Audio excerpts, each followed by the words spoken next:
Most project managers face challenges while communicating and executing meetings efficiently. In this video, you will learn some of the techniques for communicating effectively, how to run effective meetings. Please watch the video till the end to gain complete insights, else you will go with half-baked information.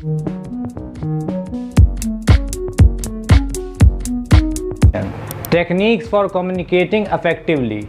As a project manager, you communicate with people at all levels of the organization, from the customer and management team to those who do project work.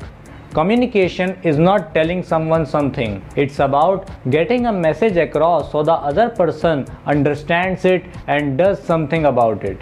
Good communication skills are essential. You and your team will get more and better work done with them. Tell your audience why they should pay attention.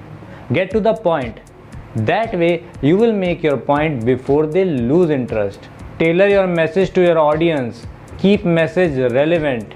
Be positive and proactive. What's relevant to them? Use terms they understand. I managed a project where the client wanted a lot and they wanted it quickly. As a result, the team was overworked and exhausted. At meetings, management focused on projected sales and revenue from the project. Team members just slumped in their chairs because all they heard was, "We want you to do even more work." When I talked to the team, I focused on how the project would benefit them.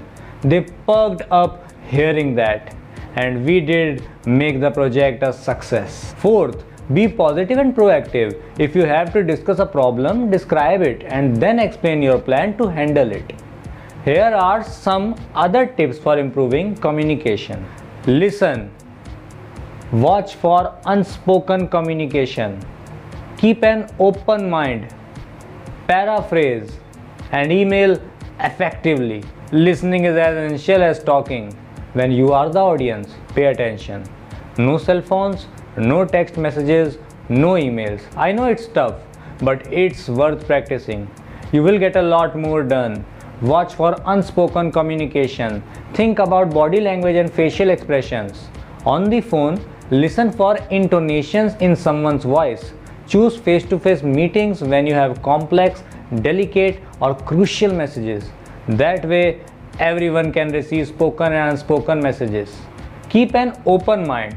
Conversations or meetings are a waste if you are not going to listen to what other people say. Paraphrase what you have heard or ask the other person to do that. By putting information in your own words, you demonstrate that you understand and give the other person a chance to correct you if necessary. Finally, use email effectively.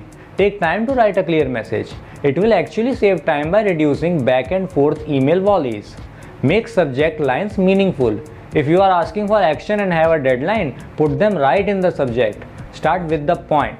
Start with what you want and what's important, and then backfill with the detail. A good email is like a newspaper article. You get the critical info right up front. Before you click send, don't forget to proofread your messages. Spelling or editing mistakes and grammatical errors can radically change the meaning of a message. Confirm that your emails have arrived. If you don't get a response, follow up with an email, call or visit. Finally, be careful with humor. It does not work so well in email. Use it only with people you know well and let them know you are doing it. For practice, put together communication guidelines you might give to your project team. If you are aspiring for a career boost, consider doing postgraduate certificate in program management from Gururo rather than trying to fit into the age-old bookish certificates. PG certificate in program management will help you move to the next level. Book a free consultation with the link in the description. Run effective meetings. Meetings chew up time and energy people could use to get things done, and because meetings include several people, they cost more than other work. But sometimes they are the best way to work and communicate. So if you hold a meeting, make it count. Here are some tips for running a productive meeting. First, identify the purpose. Second, create an agenda. Third, limit attendees. Fourth, allow time for preparation. Fifth, start and finish on time. Sixth, facilitate the meeting. And seventh, take notes. The first step to a productive meeting is to know what you are trying to accomplish. Identify the purpose of the meeting and the results you need, like approval, to move forward or to resolve an issue. Create an agenda. That way you can make sure to cover every item. You can keep discussions on topic and you will have a fighting chance to finish your meeting on time. On the agenda, list the discussion topics. Don't forget to include your time estimate for each topic. The more people you have in a meeting, the harder it is to get things done.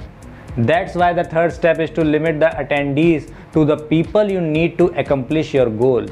Also, give attendees a chance to prepare.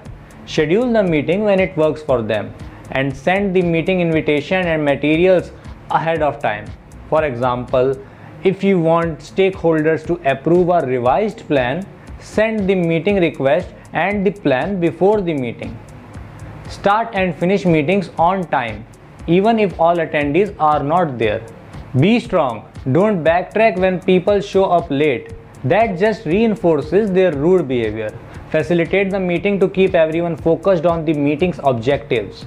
As the project manager, you have lots to do in a meeting. Ask someone else to be the facilitator.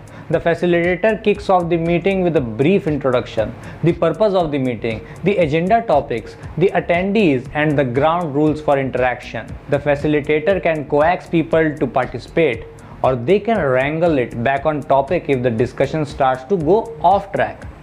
For example, adding a topic to the parking lot will be handled later. Finally, take good meeting notes. How else will you remember discussions, action items, and who's responsible for them? Someone can document items on a whiteboard or a flip chart during the meeting. If possible, appoint someone else to be the scribe. After the meeting, you can edit the notes to emphasize action items, who are responsible for them, and when they are due. Distribute the notes to the attendees and anyone else who needs to know. If you run effective meetings, your projects will run more smoothly and you are sure to win popularity contests at work. Give yourself a head start. For practice, create a checklist of things to do before you hold a meeting. So that's it from today. If you want more informative or interesting videos like this, consider subscribing. Gururo.